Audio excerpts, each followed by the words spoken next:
بوونی بنکە سەربازەکان و بارەگانەی حکوومەتی تورکیا لە کوردستان بەتاکید هەم لە ڕووی سیادەوە ئەو پێشەرکردنی سیادەی عێراقە بە گوێرەی دەستوری وڵاتان و بەتاکید بوونەکەی لێ مەترسیشەیە بۆ سەر هەلومەرج و ئاسایشی کوردستان و ئەوەی گرنگە لەم بابەتە ئەرکی پەرلەمانتارانی کوردستان و عێراقیشە و بەتابەتی ئەنجومەنی نوێنەرانی عێراق سەبارەت بەم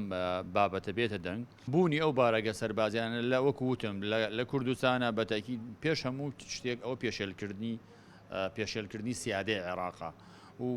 لەگەڵەوەی هەرێمی کوردستان و پەرلەمانتارەکانی ئەرکیانەکە کار بۆ ئەوە بکەن کە حاڵەتێکی وا دروست بکەن کە ئەو بارەگە سەربازیانە لە کوردستانە نەمێنێت بەتاکید بوونی ئەزمموی وەک ئەزمموی هەرێمی کوردستان و ئەو پێشکەوتنانەی مەسەن لە هەرێمی کوردستانەیە وەکو بوونی هەرێمێکی فیدرالی کە لە دەستورا چەسپێنراوە بەتاکید هەم وڵاتی ئێران و هەم تورکیاش ئەوانە بە جۆرێک لە مەترسی بۆ سەرخۆیان ێزان بۆی ئەوان بە هەموو جۆرێک لە جۆرەکان پێیان خۆش نییە هەرێمێکە بێت بەهێز بێت بەتوانا بێت چونەمە لە دەرەنجامە کاریگەری هەبێ بۆ سەر ئەوان ئامانجیان لەوە ویستیانە بە هەر جۆرێک لە جۆرەکان بێت کارێکی وا بکرێت بیانویەکە بێ بۆ ئەوی بتوانرێت لە پێگەی هەرێمی کوردستان بدرێت بەڵام وەکوتم ئێمە پێشووتراک دەبێت کارێکی وا بکرێت ئێمە بتوانین وەکو لایەنە سیاسیەکان لایەنە کوردستانیەکان و پەکەکەیش هێزێکی نیشتمانیە و کار بۆ داگۆکی لە کارەوە بۆ مافی کورد لە وڵاتی تورکیا بچەسپێنرێت و ئەو مافێکی سروشتی خۆیەتی بەڵام ئێمە وەکو کورد وەکو بە گشتی کورد بەتایبەتی ئەو پاردە سیاسی کوردانی چی لە ڕۆژهەڵاتی بێ چی لە تورکیا بێ دەبێت کارێک وا بکەینە کە ئێمە لە ڕێگەی ڕاوێشکردنەوە و ئاگابوون لە یەکترەوە ئەو بیان و نەدەین بەدەست حکوومەتی تورکیاوە کە ئەو دەرفەتەی بۆ بڕەخسێت بە دەرفەتی ئەوە بزانێت هەوڵدا پێگەی هەرێمی کوردستان لاواز بکات ئەگەر هەموو حزبە کوردستانیەکان یەکدەنگ و یەک هەڵوێست بن ئەتوانن کاریگەریان هەبێت لەسەر ڕاوەستاندنی داگیرکانیەکانی تورکیایان نەهێشتنی چونکە بەڕاستی لە کاتێکا کە ئێمە کۆمەڵی حزب داوا بکات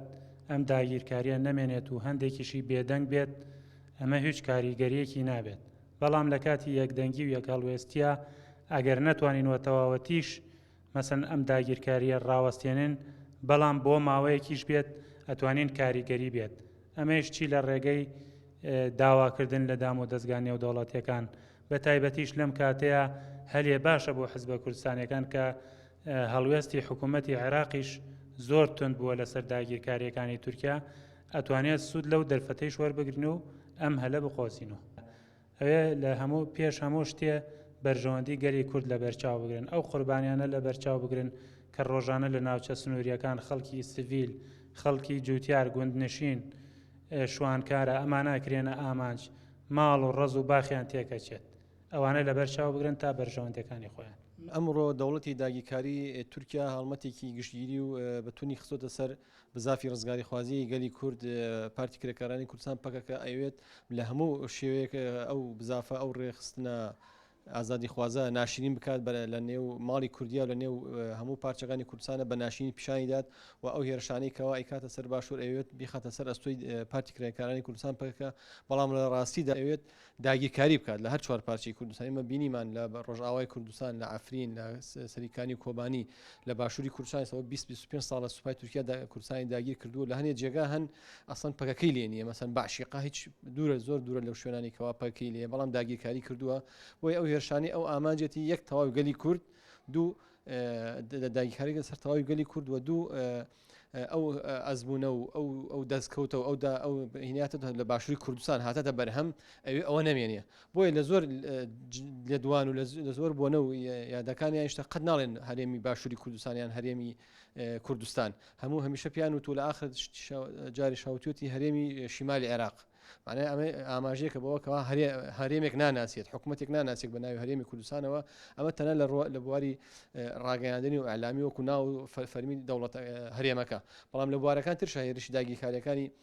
کردو مەسەن لە ڕووی زەمینی و سەربازیەوە چەند شوێنی داگیر کردو لە باشووری کوردستان و بە تەمانیە دەرچێت و لە ڕووی ئەعلامی و کوردستان کۆنتترۆل کردووە لە ڕووی ئابووریەوە ئێمە وەکو تەفگەری ئازادی کوردستان داخوازیەکەین لە هەموو لایەنە سیاسەکانی باشووری کوردستان کەوا